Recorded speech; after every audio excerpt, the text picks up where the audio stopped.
On me pose souvent la question, c'est quoi les frères musulmans? Les frères musulmans sont un mouvement politico-religieux qui a été fondé en 1928 officiellement par un Égyptien qui s'appelle Hassan al-Banna. Hassan al-Banna n'a pas vécu longtemps, il est né en 1906, il est mort en 1949 et il a fondé à ses débuts une confrérie. Il était inspiré par les soufis à l'époque. La majorité de la pensée était d'inspiration soufie. Et donc, il était inspiré par cette pensée soufie et a fondé la confrérie pour revivifier l'islam avec une nouvelle spiritualité et avec une éducation religieuse en phase avec son époque. Cette confrérie a petit à petit, en raison du contexte de l'époque, on venait d'abolir le califat et en même temps l'Égypte, le pays de création des frères musulmans, était toujours sous mandat britannique, eh bien, la confrérie va mettre en place un programme d'action sociale, un programme d'action éducative de type solidaire, de l'entraide, de la santé, de la charité, qui va lui permettre petit à petit d'avoir un ancrage populaire, rapide, profond et durable, et qui va en faire une véritable force politique et religieuse dans l'Égypte, le plus grand pays arabe de la région moyen-orientale. Et avec son impact à l'époque, eh bien, la confrérie va s'ancrer et l'État égyptien, voulant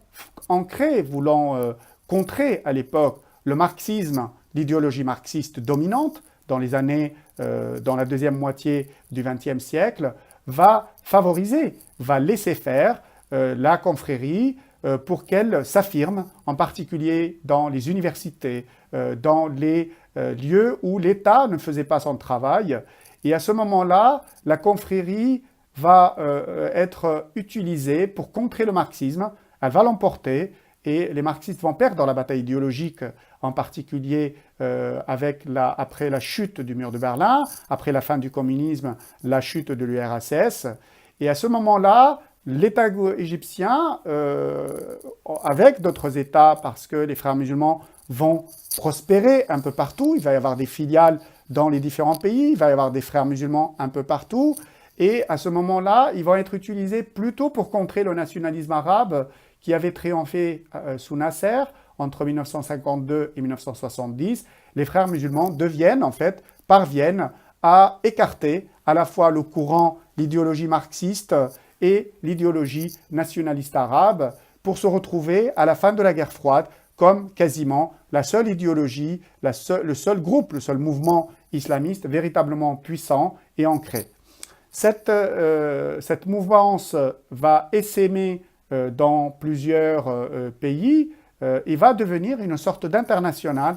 frériste qui possède d'ailleurs l'Organisation internationale des frères musulmans, qui coordonne et qui œuvre pour l'islamisation des sociétés arabes, qui veut la restauration du califat et dont le slogan principal, c'est « l'islam est la solution ». C'est-à-dire qu'elle considère, à partir de ses débuts d'ailleurs, que l'islam peut offrir une solution à tous les problèmes des sociétés arabo-musulmanes. À noter que sous la pression du nationalisme arabe, dans les années 70, il y a un courant qui va être beaucoup plus radical que les autres à l'intérieur des frères musulmans, qui va se développer, qui est ce que l'on appelle le courant qutbiste. Le courant qutbiste a été fondé par Sayyid Qutb, qui est un penseur, originellement membre des frères musulmans, mais qui va prendre ses distances, qui va fonder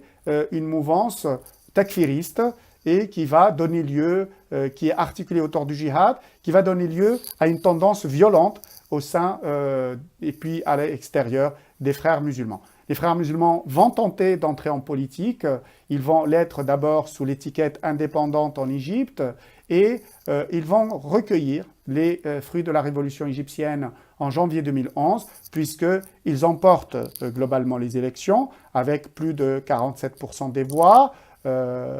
suivis de près par les salafistes égyptiens, ce qui leur permet, après des hauts et des bas, de placer à la tête de l'État le premier président musulman issu d'une confrérie des frères musulmans. Et donc le premier président frériste, c'est Morsi, qui va régner, qui va présider l'Égypte pendant à peine 9 mois avant d'être renversé en juillet 2013 par son ministre de la Défense et le chef des forces armées, le maréchal Al-Sisi. C'est ainsi que les frères musulmans, partant d'un mouvement religieux initialement, vont évoluer petit à petit vers un mouvement essentiellement politique, ayant des principes religieux à l'origine, mais qui a connu véritablement des hauts et des bas.